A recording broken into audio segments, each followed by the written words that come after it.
Good Wednesday morning. It's August 26th, 2020. I'm Guy McPherson of Nature Bats Last. You can find Nature Bats Last at guymcpherson.com. This morning I'm going to provide a few headlines from as far back as 2 days ago through this morning, and then an indication of where the stock markets are headed in the United States at the open.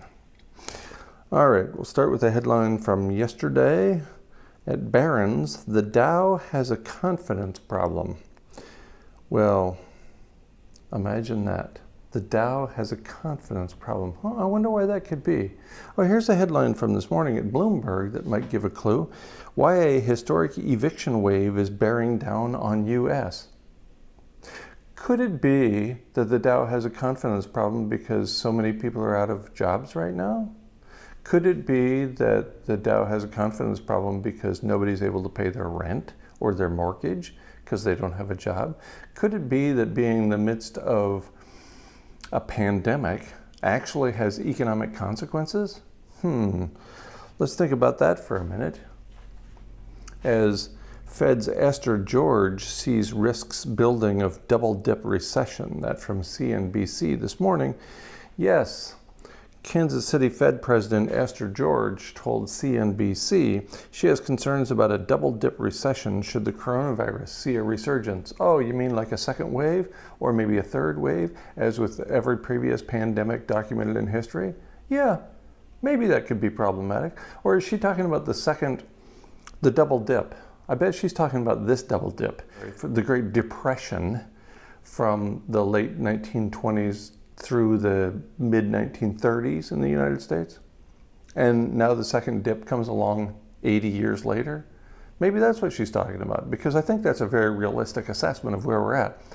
Already, everybody who reports the real numbers is indicating that the economic situation in the United States is worse than it was during the Great Depression from some 80 years ago.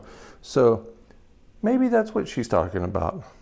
Or maybe from this morning at Reuters, as uncertainty threatens U.S. growth, Fed seeks more firepower. I bet they do. I bet they're seeking any firepower they can get to combat, to use the media terminology, an ongoing depression that is worse than the Great Depression. Yeah, I'll bet they're looking for anything they can find at all to keep the money pouring into the pockets of the 1%. Or maybe this whole thing is really about racism. In a country founded on racism? No, that's way too kind. In a country founded on genocide? Sure enough, we have headlines such as this one from 2 days ago at Bloomberg. Black venture capitalists confront Silicon Valley's quiet racism. Quiet only because certain people are not paying attention. Quiet only because the media wants to keep it quiet. Quiet only because the corporations and the government are unwilling to reveal the truth about how bad racism is and always has been in this country. Oh, and here's another example from this morning from a local media source, First Coast News here in Florida. Jacksonville couple sees home appraisal jump 40% after they remove all traces of blackness. So this mixed race family had received a low appraisal on their home that they're trying to sell. So they asked for a second appraisal. Somebody else comes in. This time the black wife was sent out of the house with the biracial child, and the white man stayed there for the appraisal to be conducted. And sure enough, the estimated value jumped 40%. 40%. Are we only 40% racist? I think we're a lot more than that, personally. And finally, the news that really, really, really matters, and I'm not downplaying the importance of racism in this country or as associated with every previous civilization. But here's some really important news from science. Growing underwater heat blob speeds demise of Arctic sea ice. Yes, I'll bet it does. In fact, the heat blob, typically found 150 meters or more below the surface, has risen catastrophically, is much closer to the surface than that. So the conclusion from these scientists in quotes, is that we could have an ice-free Arctic as soon as 2035. Oh, really? I think it's far more likely we have an ice-free Arctic in 15 days than in 15 years.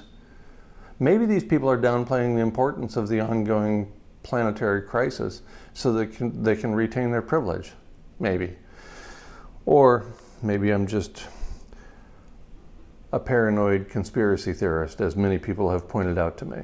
Or maybe I know what's going on in the Arctic, projected to be ice-free in 2016 plus or minus 3 years in a paper produced years ago by Maslovsky and colleagues in the Annual Review of Earth and Planetary Sciences.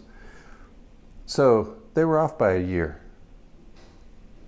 It's still the most important event in planetary history as far as humans are concerned, because the associated abrupt rise in global average temperature will be more than enough to destroy habitat for humans, and probably, as pointed out in the November 2018 paper by Strona and Bradshaw, probably sufficient to destroy habitat for all life on Earth. That's how important an ice-free Arctic is, and we're downplaying the crisis by indicating that it'll occur 15 years from now. This is utter nonsense. For a little more about the news that actually matters, I'm going to do an Ask an Ecologist Anything live stream on Friday, this Friday, 2 days from now. So look for that on this channel, Nature Bats Last channel. And you might want to tune in early. You might want to join as a member so you can contribute more fully to the conversation.